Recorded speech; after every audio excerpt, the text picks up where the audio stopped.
दिनेश एक छोटे शहर का रहने वाला इंसान था। नौकरी की चक्कर में जो था वो मुंबई शहर जाकर रहने लगा।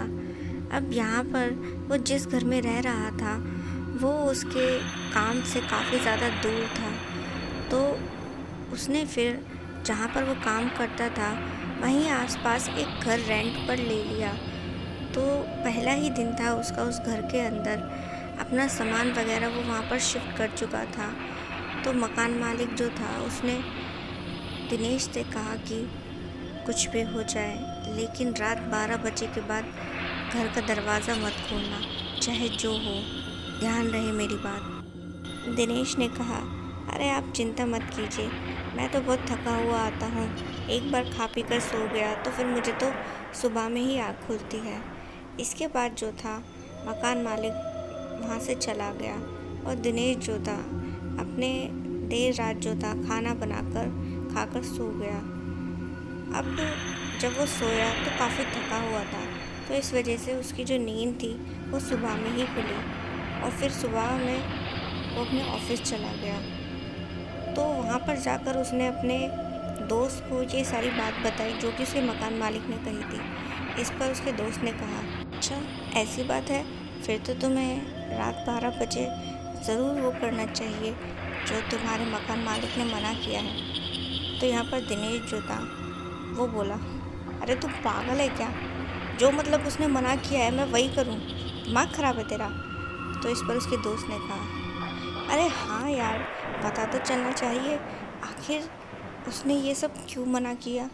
दिनेश का जो दोस्त था उसने अपनी बातों से दिनेश को कन्विंस कर लिया कि वो देर रात 12 बजे उठकर घर का दरवाज़ा खोलकर और बाहर देखिए कि आखिर ऐसा क्या है। अब इसके बाद जो था दिनेश अपना ऑफिस ख़त्म करके अपने घर पहुंचा।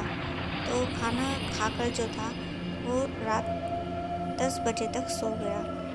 अब रात के 12 बजे और रात के जैसे ही 12 बजे अचानक से उसे कुछ आवाज़ें सुनाई दी। ऐसा लग रहा था जैसे कि घर के बाहर से ये आवाज़ें आ रही हों। अब दिनेश ने घड़ी में टाइम देखा तो उसने देखा कि रात के 12 बजे हैं। अब उसे अपने मकान मालिक की बात भी याद आई कि दरवाज़ा नहीं खोलना है और उसके दोस्त की बात भी याद आती है कि दरवाज़ा खोलकर देखना चाहिए कि आखिर बाहर क्या है ऐसा। तो वो थोड़ा परेशान हो गया कि उसे क्या करना चाहिए। वहीं घर के बाहर से कुछ अजीबोगरीब सी आवाज़ें आ रही थी जिनकी आवाज़ सुनकर जो था दिनेश थोड़ा घबरा सा गया था क्योंकि ये आवाज़ें बड़ी डरावनी सी थी। वो परेशानी में पड़ गया कि करूं तो करूं क्या। वो आवाज़ें इतनी डरावनी थी कि दिनेश के जो हौसले थे वो पस्त हो चुके थे। उसे लगा कि जो मकान मालिक ने कहा है शायद वो किसी वजह से ही सही कहा होगा।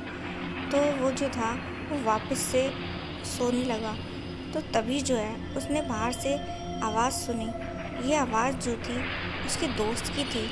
वो सुनकर हैरान हो गया कि उसके दरवाजे पर कोई खटखटा रहा है और ये कोई और नहीं बल्कि उसके दोस्त की आवाज़ थी। तो वो अपने कमरे से निकला और जैसे ही जाकर घर का दरवाज़ा खोलता है तो उसने देखा कि सामने उसका दोस्त खड़ा था। वो हैरान हुआ कि रात के 12 बजे आखिर उसका दोस्त यहाँ कर क्या रहा है। तो यहाँ पर जो दिनेश का दोस्त था उसने कहा, मैं कब से दरवाज़ा खटखटा रहा था, तुझे ज़रा भी नहीं सुनाई दिया, कितनी देर बाद खुला है। तो इसके बाद जो था तभी दिनेश को फ़ोन की रिंग सुनाई दी। तो वो अपने दोस्त को वहीं दरवाजे पर छोड़कर घर के बाहर पास ही में रखे टेबल पर फ़ोन जो था उसको उठाकर सुनने लगा। तो देखा कि ये तो उसके दोस्त का फ़ोन है। तो जैसे उसने बात करी तो वहाँ से उसका दोस्त बोलने लगा कि तूने घर का दरवाज़ा खोल कर देखा, रात के 12 बज चुके हैं, कुछ अजीबोगरीब दिखा क्या। तो इतना सुनने के बाद जो था दिनेश के पैरों तले की ज़मीन खिसक गई क्योंकि अगर फ़ोन पर उसका दोस्त है तो घर के बाहर जो खड़ा है वो कौन है। तो वो जल्दी से जैसे ही देखता है तो देखता है कि घर के बाहर जो था उसका जो दोस्त खड़ा था वो नहीं था। तो इसका मतलब ये था कि उसके घर के बाहर जो था वो कोई बुरी ताकत, बुरी शक्ति थी, कोई प्रेत आत्मा। उसने फ़ोन पर अपने दोस्त से भी कहा, क्या तुम मेरे घर के बाहर खड़े हो। इस पर उसके दोस्त ने कहा, नहीं तो। इसके बाद दिनेश जो था बहुत डर चुका था और उसके बाद जो था उसने अगले ही दिन मकान मालिक को उस घर की चाबी वापस कर दी और वो फिर कहीं और ही शिफ्ट हो गया डर के मारे।